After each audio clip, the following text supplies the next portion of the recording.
अस्सलामुअलैकुम। मैं हूं नकाश हुसैन, एडवोकेट। आप देख रहे हैं YouTube channel M&N law associate.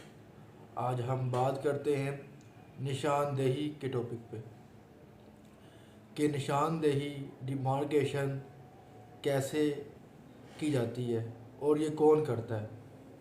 हम देखते हैं जो एग्रीकल्चर लैंड है, जो किसान भाई हैं जिनका ताल्लुक़ ज़मीनों से है, वो जब एक पॉइंट होता है जो निशानबंदी पार्टीशन की होती है वहाँ पर, जिसको बन्ना कहते हैं, जब वो हल चलाते हैं, वो जब वहाँ से खोदते हैं तो 1 इंच 2 इंच करते करते वो काफ़ी आगे आ जाते हैं। जब वो काफ़ी आगे जाते हैं तो उसकी तो अजीब सी एक शेप बन जाती है, अजीब सी शक्ल बन जाती है।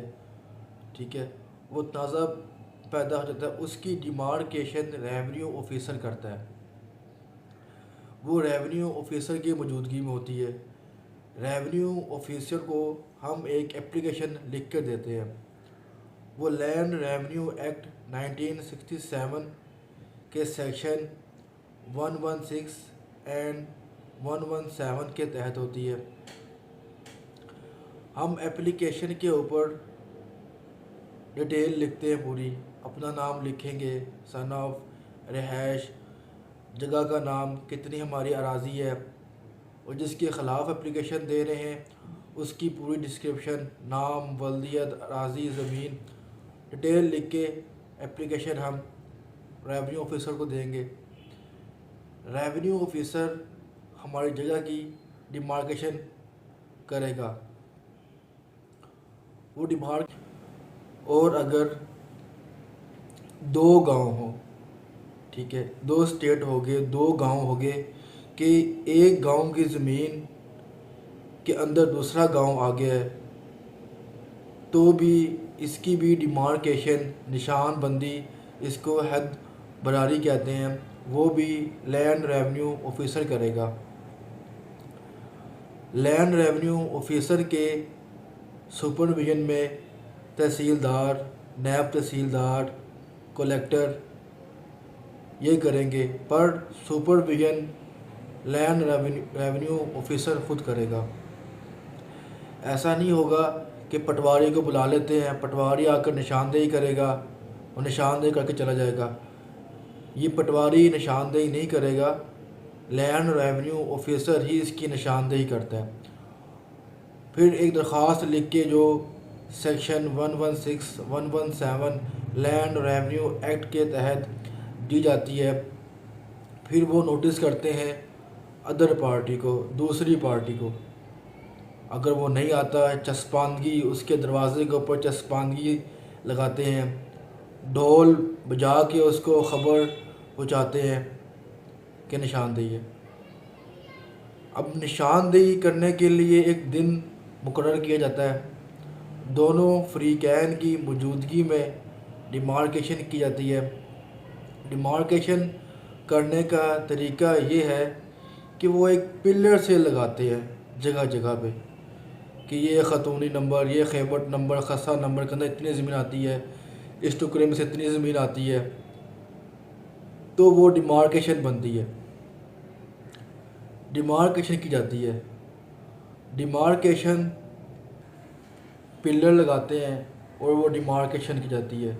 नक्शा बनाया जाता है, नक्शा तवाफुत बनाते हैं, इसकी एक रिपोर्ट बनाते हैं और ये मुतल्लिका पटवारी को भी उस टाइम मौजूद होता है, उसको बुला के उसके सामने की जाती है। जब वो रिपोर्ट बनाकर पढ़ के सुनाई जाएगी, दोनों पार्टी इससे मुतफिक हैं तो ठीक है। किसी पार्टी को अगर इस पे एतराज़ है, ये रिपोर्ट सही नहीं बनी है, तो इसके ख़िलाफ़ वो अपील कर सकता है।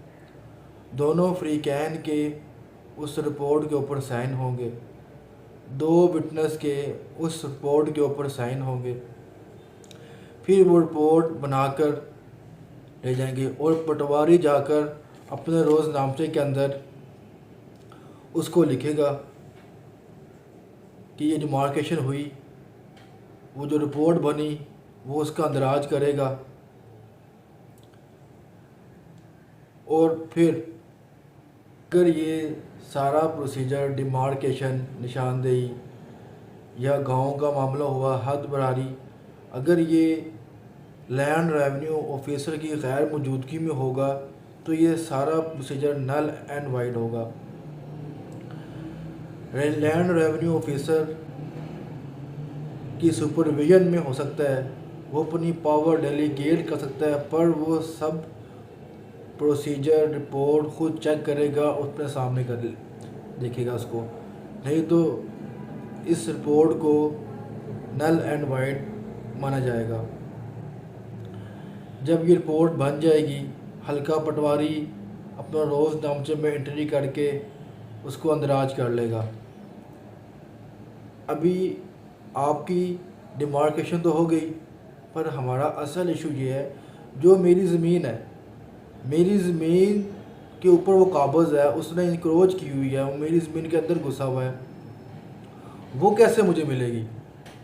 ये तो डिमार्केशन हो गई है, डिमार्केशन की रिपोर्ट बन गई है, ठीक है, पटवारी ने भी अंदराज कर लिया, पर मुझे ज़मीन तो नहीं मिली ना। असल इशू है मुझे ज़मीन कैसे मिलेगी।